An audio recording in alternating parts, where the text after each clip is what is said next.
Bonjour à tous, aujourd'hui bienvenue dans la vidéo la plus importante de ma chaîne.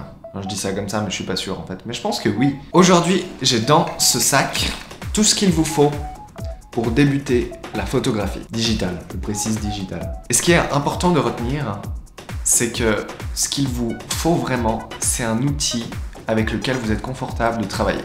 Vous n'avez pas besoin de plusieurs dizaines de millions de mégapixels, vous n'avez pas besoin d'une sensibilité ISO qui monte à 51200, vous n'avez pas besoin de rafale à 15 images par seconde, vous n'avez pas besoin de vidéo 4K 60 fps. Tout ce qu'il vous faut, c'est du matériel avec lequel vous êtes confortable de travailler. Alors oui, pour certains, moi ce que je fais c'est de la photo de sport et il me faut 15 fps, 15 photos par seconde.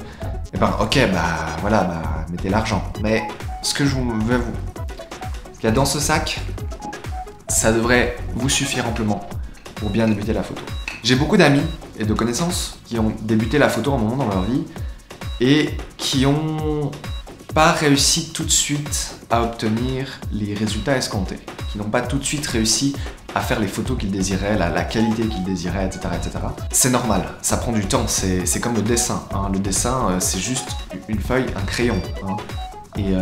Et quand on sait pas dessiner, avec ça on fait rien, comme moi. Et quand on sait dessiner, on peut faire des trucs magnifiques avec n'importe quelle feuille, n'importe quel crayon. La photo c'est pareil. Hein. Un photographe avancé ou amateur, mais qui aime ce qu'il fait, qui a de l'entraînement, des années d'expérience, vous lui donnez un iPhone et il fera des photos magnifiques. Et quelqu'un qui n'a jamais fait de photo de sa vie, vous lui donnez un 5D Mark IV avec un 24-70-2.8, une petite combinaison à 4000 balles, et ça donnera rien. Parce qu'il faut vouloir faire de la photo pour réussir. Ce que je vous montre ici, c'est un kit que moi je juge absolument comme le mieux que vous pouvez trouver pour débuter la photo. C'est-à-dire que, à mon avis, ça sert à rien de prendre mieux que ça. J'ai même l'impression que pour ce que vous allez faire en débutant, c'est trop. Donc pourquoi j'ai ce kit dans ce sac? Eh bien parce que mon père voulait prendre des photos et du coup je me suis occupé de lui trouver un appareil pas cher. Donc en fait ce qu'on a fait, c'est qu'on est allé dans un cache basiquement, donc un de ces magasins qui vendent tout plein de babioles d'occasion, et j'ai trouvé ceci. C'est un Sony Alpha 37 qui est donc dans la série SLT chez Sony, donc ce sont des semi-translucide mirror system machin truc. Donc ce ne sont pas des réflexes, mais ce ne sont pas des hybrides non plus, c'est un hybride entre l'hybride et le réflexe. Donc c'est un appareil qui s'apparente énormément à un réflexe et qui fonctionne basiquement comme un réflexe, avec une exception, c'est qu'il a un viseur électronique. Et moi je le dis tout le temps, mais le viseur électronique c'est un peu la vie, puisque ça vous permet de voir à quoi va ressembler votre image avant de la prendre. Donc si vous voulez apprendre à shooter en mode manuel, le viseur électronique c'est vraiment it's the way to go. C'est ce qu'il vous faut, c'est ce qu'il vous faut. Donc l'appareil a coûté 200 tout rond. On peut le trouver encore moins cher si on le cherche sur internet, sur eBay par exemple. C'est pas un appareil qui vaut beaucoup. C'est un appareil qui date de 2012, qui à l'époque où il est sorti en 2012 était déjà plutôt dans le bas de gamme, même si on a dedans un capteur Sony APS-C de 16 millions de pixels, ce qui est bien plus que ce que vous avez vraiment besoin pour débuter. Avant que je fasse de la photo professionnellement, c'est-à-dire avant que je bosse dans ce métier, j'avais un appareil photo Canon de 50 millions de pixels, le 5DSR. Et je pensais qu'il y avait besoin de 50 millions de pixels pour faire des belles photos. Et c'est en travaillant dans le domaine de la photo que je me suis rendu compte qu'on arrivait à faire des posters immenses avec du 12 mégapixels et que ça rendait très très bien. Et que 50 mégapixels ça sert à rien. Et en fait, je me suis rendu compte, ça m'a tellement choqué que j'ai vendu mon Canon pour passer à un système plus petit, plus léger, avec lequel je préférais et j'étais plus confortable à utiliser. Donc j'ai fait une vidéo dédiée à ça qui s'appelle Mon amour pour le système Fuji, vous pouvez aller la voir, je vais mettre une note ici, je sais jamais. Vous n'avez pas besoin de 50 millions de pixels, vous n'avez pas besoin de 24 millions de pixels, vous n'avez pas besoin de 16 millions de pixels. À partir de 6, je dirais, ça va très bien. Plus, c'est un plus. Mais moins, ça peut aussi être un plus, puisque ça veut dire que vous avez des fichiers plus légers, que vous avez besoin de moins de processeurs sur votre ordinateur pour traiter vos images. Et traiter les images, c'est important, c'est quelque chose qu'il ne faut pas négliger. Donc n'importe quel appareil qui a un mode RAW, donc un mode qui enregistre des photos décompressées, c'est n'importe quel appareil qui peut faire ça, vous partez déjà avec un énorme avantage et avec la possibilité de réaliser de superbes images. On revient un petit peu sur ce Sony.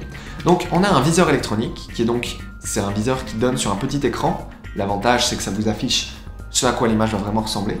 Mais si on regarde à l'intérieur, vous voyez qu'il y a quand même un miroir. Hop, là on le voit bien.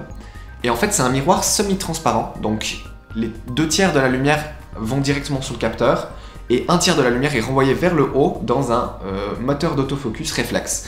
Ça veut dire qu'on a les performances autofocus d'un réflexe en étant un système plutôt type hybride avec viseur électronique. Et c'est assez génial. Le défaut, c'est que vous perdez 1/3 de lumière. Mais les capteurs Sony étant relativement performants en basse lumière, ça pose pas vraiment de problème. L'avantage, c'est que vous avez cette vitesse qui est assez incroyable de l'appareil. Hein. On peut faire des rafales, on peut faire... je crois même qu'on peut faire genre 7 images par seconde en rafale. Ok, bon. On se rappelle que c'est un appareil de 2012, donc c'est pas la révolution à ce niveau-là. Mais ça reste assez rapide. On a un écran presque articulé, c'est-à-dire qu'on peut faire ça. Ça vous permet de viser vers le bas, comme ça, ou vers le haut. C'est sympa. Un des trucs géniaux avec ce système semi-hybride, semi-réflexe, comme je vous ai dit, c'est qu'en fait, l'appareil est tout le temps en mode live view. Donc, il y a beaucoup de gens qui aiment bien viser avec l'écran. C'est ce que je viens de faire d'ailleurs, sans même me rendre compte, j'étais en train de viser avec l'écran. Et ben, c'est optimisé, puisque vous avez l'autofocus du réflexe en étant dans le mode visée écran. Alors que si vous prenez un Canon 600D par exemple, qui est à peu près c'est à peu près la compétition, puisque le 600D date aussi de 2012 si je me souviens bien, c'était à peu près équivalent. Un 600D qui va déjà coûter beaucoup plus cher, puisque Canon est quand même plus populaire que Sony. Le 600D, aussitôt que vous le mettez en mode visée écran, et ben vous perdez l'autofocus, ou vous avez un autofocus de contraste qui est très très lent. Là, on garde l'autofocus réflexe, donc c'est révolutionnaire. Et oui, j'ai cru qu'il restait 2 minutes d'enregistrement, mais il reste 2 heures en fait. Très bien. Donc on a un capteur d'APS-C, ce qui est un capteur de taille tout à fait suffisante pour vous permettre de bien jouer avec la profondeur de champ, donc avoir un flou d'arrière-plan. En fait, ce que vous êtes en train de voir ici, là au niveau du flou, c'est un capteur micro 4/3, donc le capteur de ma caméra est plus petit que le capteur qu'il y a là-dedans. Vous voyez, tout simplement, vous n'avez pas besoin de toujours prendre le plus gros capteur, vous n'avez pas besoin de faire du moyen format, enfin, il n'y a pas besoin.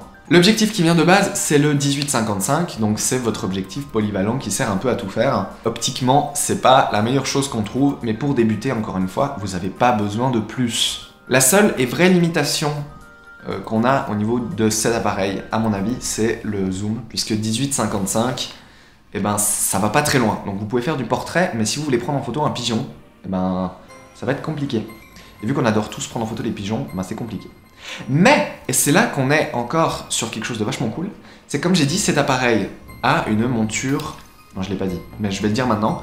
Cet appareil a la monture Sony Alpha, l'ancienne monture, qui est en fait une monture reprise de chez Minolta. Et qu'est-ce que cela veut-il dire? Ça veut dire que vous pouvez monter sur ce Sony des objectifs Minolta. Et l'avantage, c'est que les objectifs Minolta, ça coûte vraiment pas cher. Celui-ci m'a coûté 29 balles. 29 balles pour un 70-210 avec un diaphragme f4 constant. C'est mieux qu'un diaphragme de f3.5 à 5.6 comme c'est souvent le cas sur ce type de zoom. Donc c'est plutôt cool, parce qu'on a un 70 mm f4 pour 29 francs. Genre, chez Canon, ce genre d'optique, avec f4 constant, ça débute à 500 balles. Alors certes, elles seront meilleures parce qu'elles sont plus récentes, mais là, on a un design en métal, on a une autofocus très rapide. Autofocus, hein? Bah oui, on rigole pas. On a une bague de zoom qui est vraiment fluide. Donc 229, c'est le prix de mon kit idéal pour débuter la photographie. Vous avez les modes automatiques, les modes manuels, vous avez la vidéo en 1080p avec l'autofocus réflexe. Encore une fois, c'est quelque chose que votre RED Helium 8K ne fait pas. Donc, le système Sony est quand même réputé pour leurs capteurs. C'est un peu eux qui font les meilleurs capteurs du monde. Genre le Phase 1 trichromatique. Le capteur est fait par Sony. Putain, mais est-ce que tu peux te taire?